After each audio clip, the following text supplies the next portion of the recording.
ಎಲ್ರಿಗೂ ನಮಸ್ಕಾರ. ನಮ್ಮ ನ್ಯೂಸ್ ಅಲರ್ಟ್ ಯೂಟ್ಯೂಬ್ ಚಾನಲ್ಗೆ ನಿಮಗೆ ಸ್ವಾಗತ. ನಾನು ಚಂದನ್. ಹುಟ್ಟುವಾಗಲೂ ಗೊತ್ತಿಲ್ಲ ಇಂಥ ದಿನನೇ ಹುಡ್ತೀವಿ, ಇಂಥ ಕ್ಷಣನೇ ಹುಡ್ತೀವಿ ಅನ್ನೋಂಥದ್ದು. ಭೂಮಿಗೆ ಬಂದ್ಬಿಡ್ತೀವಿ. ಸಾಯುವಾಗಲೂ ಗೊತ್ತಿಲ್ಲ ಇಂಥ ದಿನ ಇಂಥ ಕ್ಷಣ ಸಾಯ್ತೀವಿ ಅನ್ನೋಂಥದ್ದು. ಸೊ ಭಗವಂತನ ನಿರ್ಧಾರ, ಆ ನಿಶ್ಚಯ, ಅದ್ರ ಬಗ್ಗೆ ಇದುವರೆಗೂ ಯಾವ ತಂತ್ರಜ್ಞಾನಕ್ಕಾಗಲಿ, ಯಾವ ಜ್ಯೋತಿಷ್ಯಕ್ಕಾಗಲಿ, ಯಾವುದಕ್ಕೂ ಕೂಡ ಹುಡ್ಕೋದಕ್ಕೆ, ಅದನ್ನು ತಿಳ್ಕೊಳ್ಳೋದಕ್ಕೆ ಸಾಧ್ಯವೇ ಇಲ್ಲ.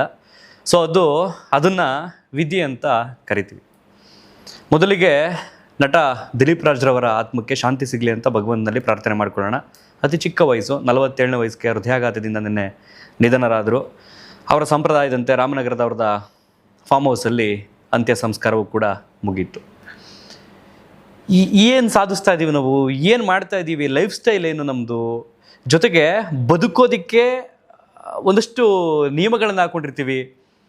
ಹಿಂಗೆ ಬದುಕಬೇಕು, ಈ ರೀತಿಯೇ ಬದುಕಬೇಕು ಅನ್ನೋಂಥ ಲೆಕ್ಕಾಚಾರ ಇರುತ್ತೆ. ಅದೆಲ್ಲದರ ಜೊತೆಗೆ ಮನುಷ್ಯ ತನಗೆ ತಾನು ಸಮಯ ಕೊಡ್ತಾ ಇದ್ದಾನ ಇಲ್ವಾ ಅನ್ನೋಂಥದ್ದನ್ನು ಮೊದಲು ನಾವು ಅರ್ಥಕೋಬೇಕಾಗುತ್ತೆ.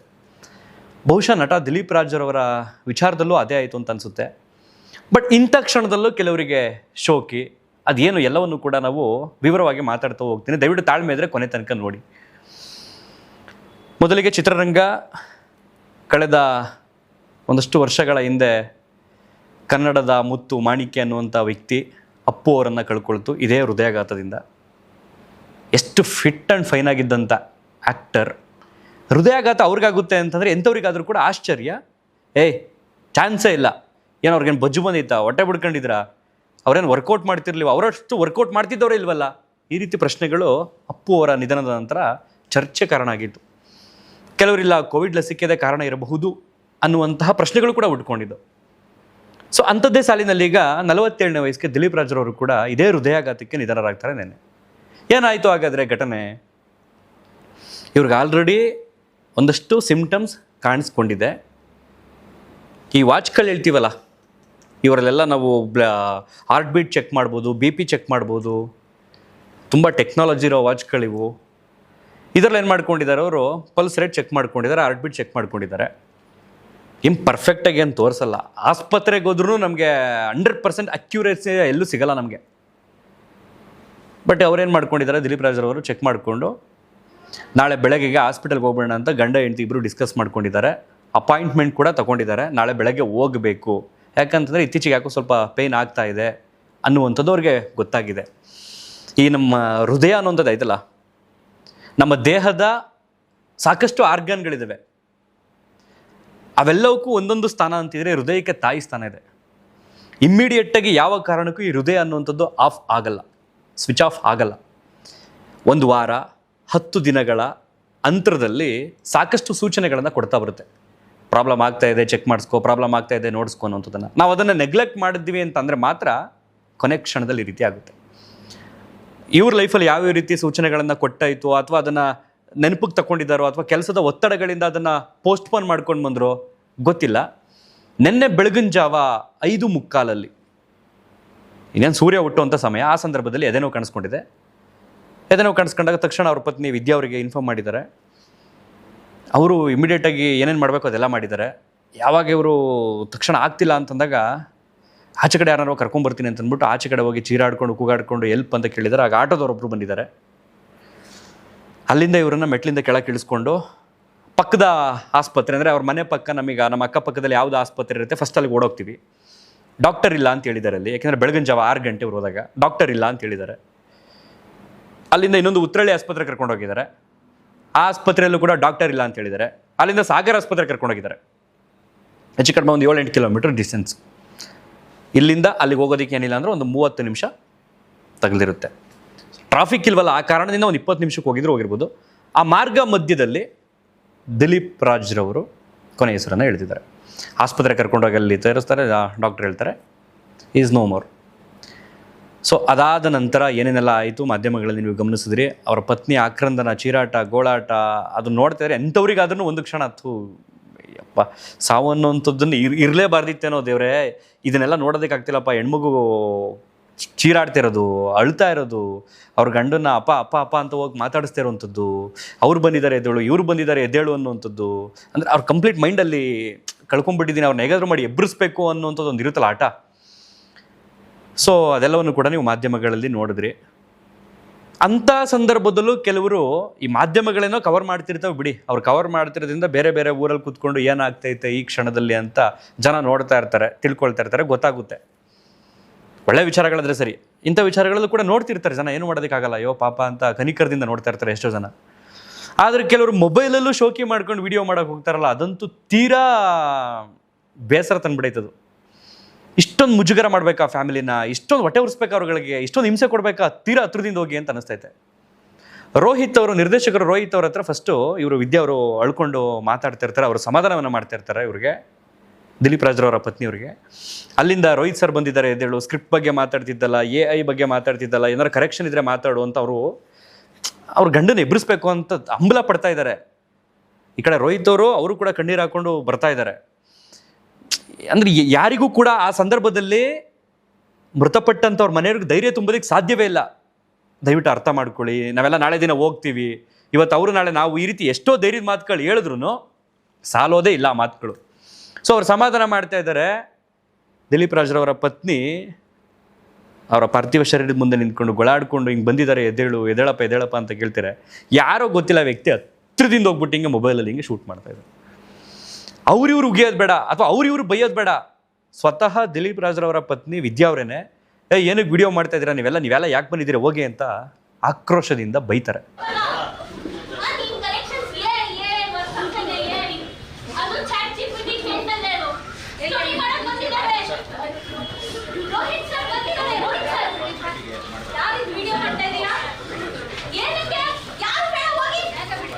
ಅವ್ರು ಬೈದಿದ್ರಲ್ಲಿ ಸತ್ಯ ಇದೆ, ಅವ್ರು ಬೈದಿರಲ್ಲೇ ಅವ್ರ ನೋವಿದೆ.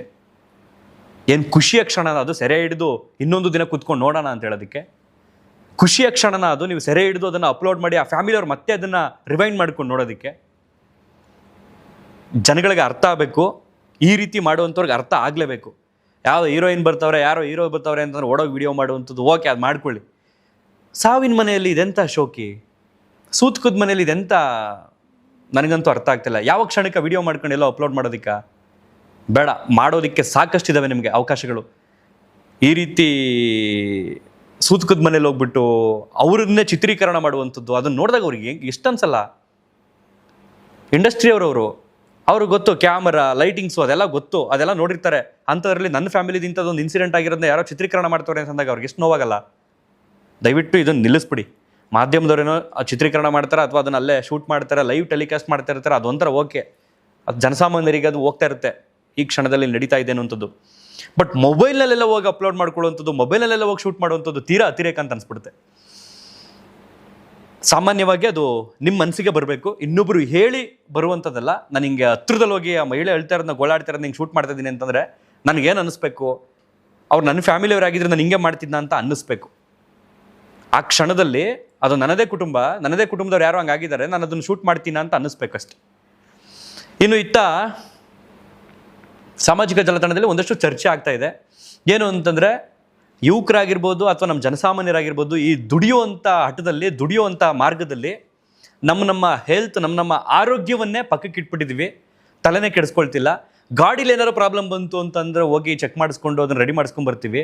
ದೇಹದಲ್ಲಿ ಏನಾದ್ರು ಸೂಚನೆಗಳು ಕೊಡ್ತಾ ಇದೆ ಅಂತಂದರೆ ಅದ್ರ ಬಗ್ಗೆ ತಲೆನೇ ಕೆಡಿಸ್ಕೊಳ್ದೆ ನೆಗ್ಲೆಕ್ಟ್ ಮಾಡಿಕೊಂಡು ಆರಾಮಾಗಿರ್ತೀವಿ. ಈ ರೀತಿ ಪರಿಸ್ಥಿತಿ ಕಾರಣ ಆಗ್ಬಿಡ್ತೀವಿ, ಸಂಬಂಧಿಕರನ್ನ, ಸ್ವಂತದವ್ರನ್ನೆಲ್ಲ ಬಿಟ್ಬಿಟ್ಟು ಹೊರಡೋಗ್ಬಿಡ್ತೀವಿ. ಸೊ ಹಾಗಾಗಿ ನಮ್ಮನ್ನು ನಾವು ಫಸ್ಟ್ ಕೇರ್ ಮಾಡ್ಕೊಳ್ಳೋಣ ಅನ್ನೋಂಥ ಒಂದು ಚರ್ಚೆ ನಡೀತಿತ್ತು. ಅಫ್ಕೋರ್ಸ್ ಹೌದು, ಅದು ನಡಿಲೇಬೇಕು. ಹೃದಯಕ್ಕೆ ಸಂಬಂಧ ಕಾಯಿಲೆ ನಾನು ಆಗಲೇ ಹೇಳಿದಾಗೆ ನಿಮಗೆ ಇಮ್ಮಿಡಿಯೇಟಾಗಿ ಬರುವಂಥದ್ದಲ್ಲ, ಒಂದು ವಾರದಿಂದ 10 ದಿನಗಳ ಅಂತರದಲ್ಲಿ ಒಂದಷ್ಟು ಸೂಚನೆಗಳನ್ನು ಕೊಟ್ಟು, ಈ ದವಡೆ ಭಾಗದಲ್ಲಿ ನೋವಾಗುವಂಥದ್ದು, ಜಗ್ಗಕ್ಕೆ ಆಗದೇ ಇರತಕ್ಕಂಥದ್ದು, ಇಲ್ಲಿಂದ ಇಲ್ಲಿವರೆಗೆ ಎಡಭಾಗದಲ್ಲಿ ಎಳ್ದಂಗೆ ಆಗುವಂಥದ್ದು, ಈ ರಟ್ಟೆ, ಈ ಕೈ ಎತ್ತಕ್ಕಾಗದೇ ಇರುವಂಥದ್ದು, ಸೊಂಟದಿಂದ ಕೆಳಗಡೆ ಎಳ್ದಂಗೆ ಆಗುವಂಥದ್ದು, ನರ ಅಥವಾ ಅಲ್ಲಿನ ಸಂಬಂಧಪಟ್ಟಂಥ ಪಾರ್ಟು, ಅದು ಹೃದಯಕ್ಕೆ ಸಂಬಂಧಪಟ್ಟಂಗೆ ಏನೋ ಒಂದು ಸೂಚನೆಯನ್ನು ಕೊಡ್ತೈತೆ ಅಂತಂದಾಗ ಅದನ್ನು ನೆಗ್ಲೆಕ್ಟ್ ಮಾಡಲೇಬಾರ್ದು. ಈ ಭಾಗ ಏನಿದೆ, ಈ ಭಾಗ ಏನಾದ್ರೂ ಸಣ್ಣ ಪುಟ್ಟ ಸೂಚನೆಗಳನ್ನ ಕೊಡ್ತೈತೆ ಅಂತಂದಾಗ ನೆಗ್ಲೆಕ್ಟ್ ಮಾಡಲೇಬಾರ್ದು. ತಕ್ಷಣ ಹೋಗ್ಬಿಟ್ಟು ECG ಮಾಡಿಸ್ಕೊಂಬಂದ್ಬಿಟ್ಟು ಸರಿಯಾಗ್ಬಿಡೈತೆ, ನೋ, ನೆವರ್. ದಯವಿಟ್ಟು ECG ಒಂದೇ ಫೈನಲ್ ಅಂತ ಅನ್ಕೋಬೇಡಿ. ಅದಕ್ಕೆ ಸಂಬಂಧಪಟ್ಟಂತೆ ಆಧುನಿಕ ತಂತ್ರಜ್ಞಾನ ಮುಂದುವರೆದಿದೆ.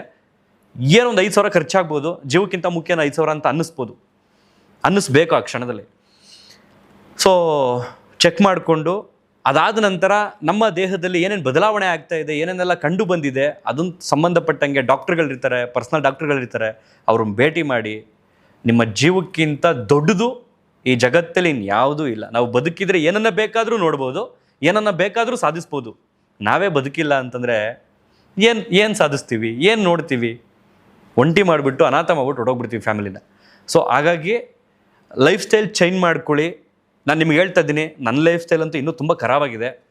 ಎದ್ದೇಳೋದೇ ಯಾವುದೋ ಟೈಮು, ಮಲಗೋದೇ ಇನ್ಯಾವುದೋ ಟೈಮು, ಆ ಗ್ಯಾಪಲ್ಲಿ ಇನ್ನೇನೋ ಮಾಡುವಂಥದ್ದು, ಊಟ ತಿಂಡಿ ಯಾವ್ಯಾವ ಟೈಮಲ್ಲಿ ಬೇಕೋ ಆ ಟೈಮಲ್ಲೇ ಮಾಡುವಂಥದ್ದು, ನಿರ್ದಿಷ್ಟವಾದಂಥ ಒಂದು ವ್ಯಾಯಾಮ ಇಲ್ಲ.